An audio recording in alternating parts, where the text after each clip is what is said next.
Around the world, a girl under the age of 15 gets married every 7 seconds.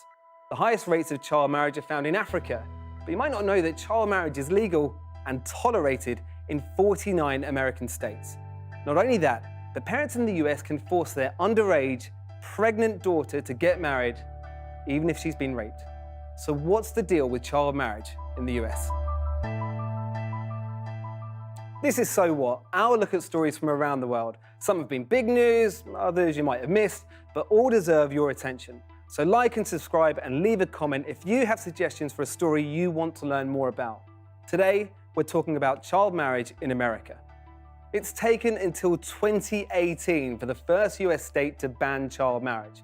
In Delaware, it's now illegal for anyone under the age of 18 to get married, even with their parents' permission. The bill was supported by Democrats and Republicans and was passed unanimously in state Senate. Now, it might sound obvious to prevent children from getting married, but Delaware is the exception to the rule. Across America, campaigners are still fighting to close legal loopholes that, well, in effect, allow parents to force their children into marriage. So how big a problem is child marriage in the US? Here's Frady Reese. She's the founder of Unchained at Last, a charity fighting child marriage in the US. Yeah, I think a lot of people are very surprised to learn how pervasive a problem child marriage is in America. We at Unchained at Last retrieved marriage license data from across the US and discovered that in just the decade 2000 to 2010, an estimated 248,000 children were married in the US as young as 12 years old, possibly even younger, and almost all of them were girls married to adult men. Across the US, you normally need your parents' permission to get married before your 18th birthday. But in every state except Delaware, there are loopholes that allow much younger children to get married. Now, of course, some of these will be young couples in love, but there are some cases where the law fails to protect vulnerable children. So how does this affect girls' lives? Well, let's talk about one of the most high-profile and disturbing cases of child marriage in the US. It's the story of Sherry Johnson, a 58-year-old woman from Florida. But when Sherry was just 8 years old, she was raped repeatedly by 2 church leaders. By the time she was 10, she was pregnant. I was 11 when I was forced to marry my rapist. My mom said, well, you're gonna marry him. And I'm like, marry him? I don't know what marriage is. The men who abused her would have faced charges of statutory rape. But the marriage, well, that meant that in law, her new husband was immune from prosecution. It was only in March 2018, nearly 4 decades after the marriage, that the law in Florida changed following a campaign led by Sherry Johnson and others. The state brought him a new minimum age for marriage, 17 years old. So what about the rest of America? It's not just Florida where the so-called, and it's an awful phrase, marry your rapist loopholes exist. In Missouri, you have to be at least 17 to consent to sex. But between 1999 and 2015, more than 1,000 15-year-olds got married in Missouri. And around 300 of those girls married men who were older than 21. It's thought that some of the grooms were in their 40s and 50s. Now, under normal circumstances, a man of that age having sex with a 15-year-old would be considered a rapist. But those 300 men, well, they married girls who would otherwise be considered their victims. And the marry your rapist loopholes, that means that they're immune from prosecution. Unfortunately, this is just shocking. In many states, marriage is an exception under statutory rape laws. And so what happens is in those states, every time a marriage license is handed out to an adult to marry a child under the age of consent to have sex or not allowed to consent to sex with somebody that spouse's age, that's in essence a get out of jail free card. We're legalizing rape. So why isn't there a national ban on child marriage in the US? One reason is that it's individual states that set laws around marriage rather than the federal government. That means that campaigns have to be fought in all 50 state capitals and not just back in Washington, D.C. Okay, so that's 50 battles rather than just one. But the arguments are easy to win, right? Wrong. In 2017, New Jersey lawmakers passed a bill to ban child marriage without exception.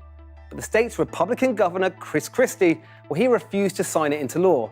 He said that the ban would conflict with religious customs. Christie didn't say what exactly he meant by this, but it's not the first time we've heard a religious defense of child marriage. Groups like New Jersey Right to Life say girls who fall pregnant at 16 or 17, they should be allowed to marry the father of their child. Other religious groups argue that some forms of child marriage can reduce the number of babies born out of wedlock. Well, I haven't heard any logical reason to continue to allow child marriage, in today's day and age. But some of the really, kind of 16th century sexist arguments that I've heard against ending this human rights abuse, well, they come down to typically this notion that a pregnant teenage girl should be punished or shamed or has no choice but to marry even if she was raped. But some groups, like Planned Parenthood, say lawmakers should focus on whether relationships are abusive rather than on marital status. So has there been any progress on changing the law? Well, there have been steps in the right direction in the last few years. Connecticut introduced a minimum marriage age of 16. New York raised the age threshold from 14 to 17, and Texas took steps to close some of the loopholes in its system. But Delaware is still the only state to have an outright ban on all marriage for all under 18s. So how does the US compare to the rest of the world? The rate of child marriage in America is actually much lower than in other countries. 3/4 of women in Niger are married before they turn 18. That's the highest rate of any country in the world. The Central African Republic, Chad and Bangladesh are next on the list.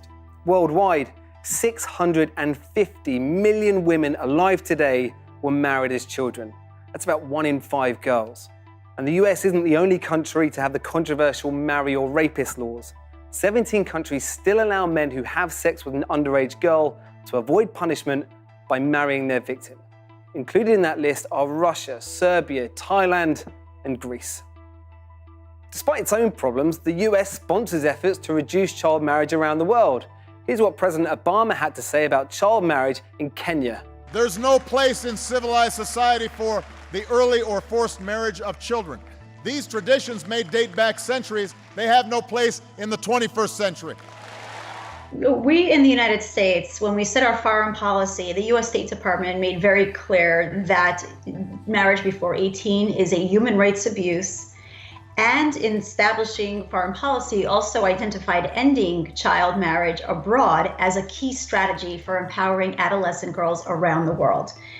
The federal government allocates more than $10 million a year to end child marriage abroad and to help child marriage survivors abroad. There's a stunning hypocrisy here. So what about the UK? If you're 16 in England and Wales, you can get married with your parents' permission. And in Scotland, you don't even need that. So technically, the UK allows kids to marry. But there is a law that prevents children from being forced into marriage.